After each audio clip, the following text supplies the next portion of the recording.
Udaltzaingoaren kotxe berriak aurkeztu ziren joan den ostiralean. BMW markako 3 patruila auto dira 100% elektrikoak eta teknologiarik aurreratuenaz diseinatuta. Ibilgailu hauekin aurrerapauso nabarmena ematen da modernizazioari eta eraginkortasun operatiboari dagokienez. Eta ingurumenarekiko eta jasangarritasunarekiko konpromiso irmoa indartzen da. 4 urteko iraupena duen renting kontratu baten bidez erosi dira kotxeak. Lizitazio prozesu bat egin zen, hainbat eskaintza lehiakor jaso ziren, eta azkenean esleipena 192.000 eurokoa izan zen. Izan 200.000 euro izan da lizitazioa, 4 urterako eukiko dugu kotxe hauek eta elektrikoak dira. Orduan gure hirian ibiltzeko egokienak dira. Eta hau da, lan egiteko polizia behar duen baliabideak eskaintzen dizkiogu. Jasangarritasunaren eta karbono aztarna murriztearen alde eginez, gure hiriak beste urrats bat eman du udalibilgailuen flota elektrifikatzeko bidean.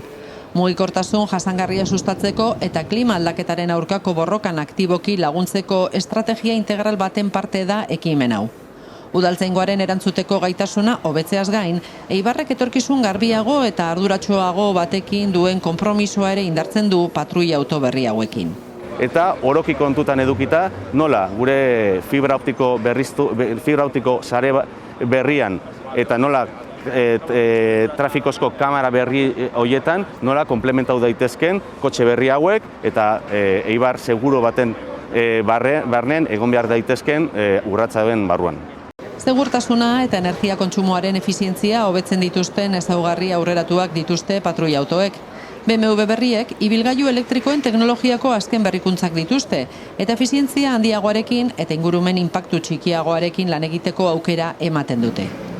En concreto, las unidades que nosotros estamos entrenando hoy son 3 unidades con una autonomía de casi 500 kilómetros y con una preparación y transformación policial, yo creo que muy funcional y muy óptima, ya que estos vehículos en su interior tienen todas las herramientas necesarias que se han descrito en el pliego, tanto todas las herramientas de seguridad vial, de cuidado ciudadano, como los desfibriladores para la atención ciudadana a los DESAs y luego el manejo del puente de luces, señalizaciones, ya que son vehículos de emergencia.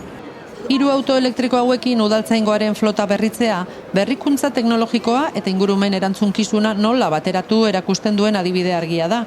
Beti ere zerbitzuak hobetzeko eta gure ingurunearen etorkizuna babesteko modu berriak bilatuz.